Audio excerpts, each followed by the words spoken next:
Shalom, perkenalkan nama saya Kristia Raskara Penny dengan nomor induk mahasiswa 19021111764. Saya dari kelas B, Prodi Pendidikan Agama Kristen semester 5. Baik, di sini saya akan menyampaikan materi pembelajaran saya untuk mata pelajaran Pendidikan Agama Kristen dan Budi Pekerti kelas 10.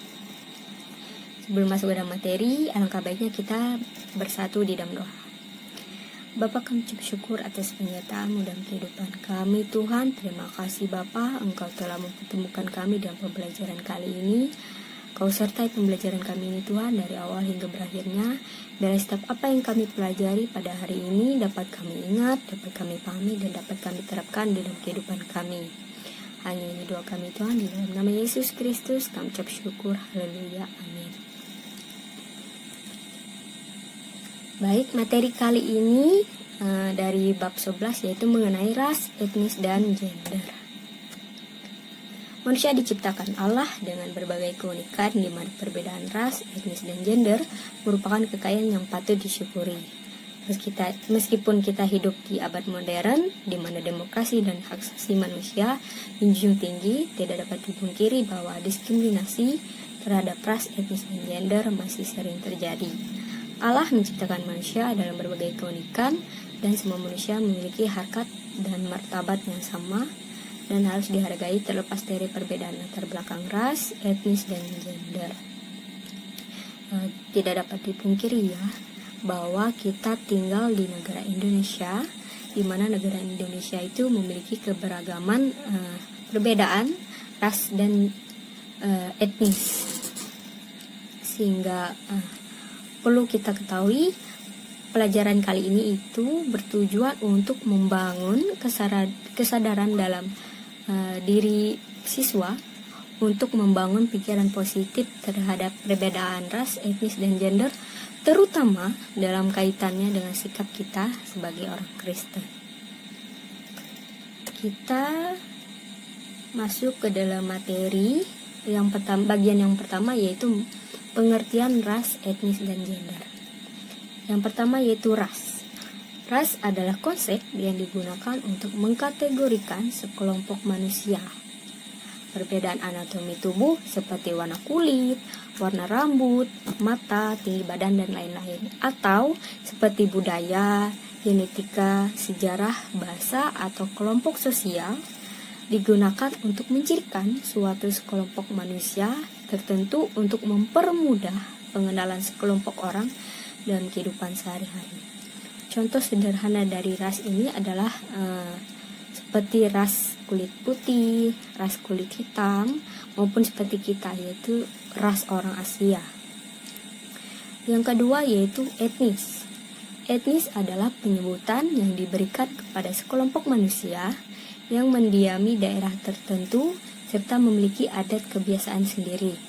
Berbagai kebiasaan dan adat istiadat ini merupakan ciri khas yang dapat membedakan satu kelompok etnis dengan kelompok lainnya.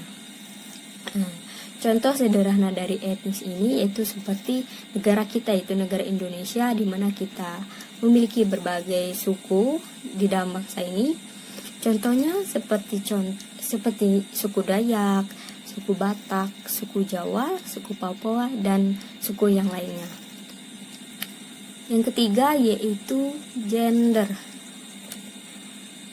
Gender adalah perbedaan fungsi peran sosial yang dikonstruksikan oleh masyarakat terhadap laki-laki dan perempuan. Nah, di sini masyarakat banyak yang mengira bahwa gender dan jenis kelamin itu sama.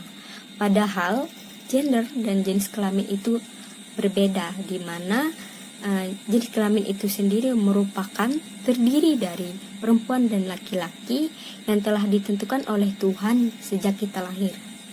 Sedangkan gender adalah pandangan atau pemahaman tentang bagaimana seharusnya laki-laki dan perempuan berperan dan bertindak sesuai dengan tata nilai yang terstruktur, ketentuan sosial dan budaya di tempat mereka berbeda atau tempat mereka berada.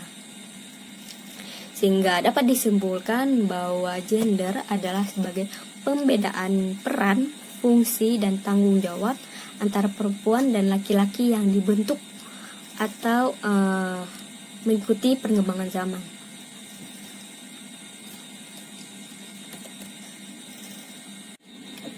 Berikutnya yaitu bagaimana pemahaman Alkitab mengenai ras, etnis, dan gender ini. Yang pertama dari Perjanjian Lama, yaitu di dalam kitab Keluaran pasal 22 ayat 21 ditulis bahwa janganlah kau tindas atau kau tekan seorang asing, sebab kamu pun dahulu adalah orang asing di tanah Mesir. Dari ayat ini dijelaskan bahwa anak-anak keturunan Abraham dan keturunan Yakub diminta untuk memberi tumpangan bagi orang asing di rumah mereka. Orang asing yang dimaksudkan di sini adalah orang yang berasal dari daerah yang berbeda atau dari suku bangsa yang berbeda. Yang kedua dari Perjanjian Baru yang terdapat di dalam kitab Lukas pasal 10 ayat yang ke-25 hingga yang ke-36. Tuhan Yesus mengisahkan perumpamaan tentang orang Samaria yang murah hati, menggambarkan kita perihal seorang asing yang dirampok dan mengalami kesulitan dan ditolong oleh seorang Samaria yang baik hati. Dalam ayat ini Yesus menjelaskan bahwa sesama manusia adalah mereka yang peduli serta menunjukkan solidaritasnya bagi sesama manusia melewati batas-batas perbedaan agama dan etnis. Yang berikutnya yaitu hubungan dengan keadilan gender. Alkitab mengajarkan kepada kita bahwa laki-laki dan perempuan sama kedudukannya di mata Allah.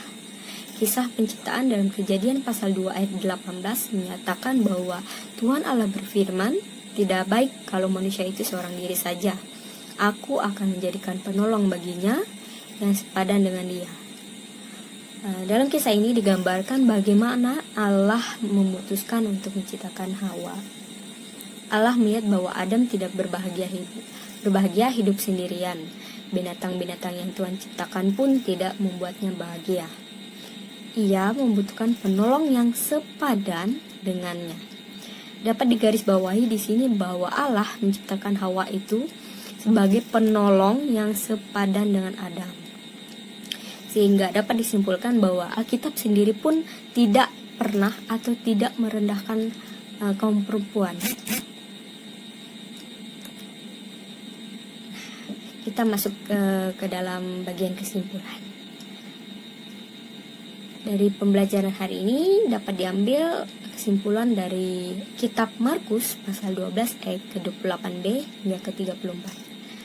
Hukum yang terutama ialah, dengarlah hai orang Israel, Tuhan Allah kita, Tuhan itu Esa, kasihilah Tuhan Allahmu dengan segenap hatimu, dan dengan segenap jiwamu, dan dengan segenap akal budimu, dan dengan segenap kekuatanmu. Dan hukum yang kedua ialah, kasihilah sesama manusia seperti dirimu sendiri, tidak ada hukum lain yang lebih utama daripada kedua hukum ini.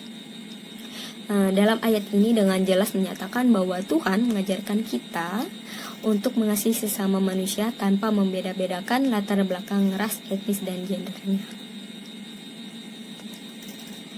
Dari pembelajaran hari ini dapat disimpulkan bahwa bila kita membaca kembali kisah penciptaan manusia, maka harus diakui bahwa kita semua adalah satu keluarga yang berasal dari satu nenek moyang yang sama, yaitu Adam dan Hawa.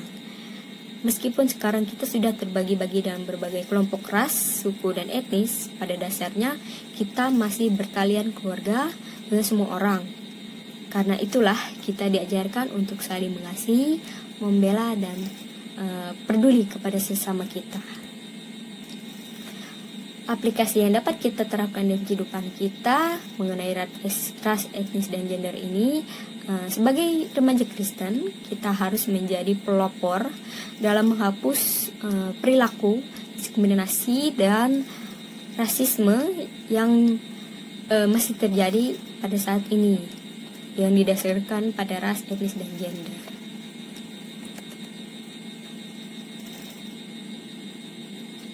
Baik, untuk memahami pembelajaran kita hari ini lebih dalam, saya minta untuk evaluasi kita atau siswa membuat clipping, minimal 3 clipping kasus mengenai rasisme atau diskriminasi yang terjadi di Indonesia.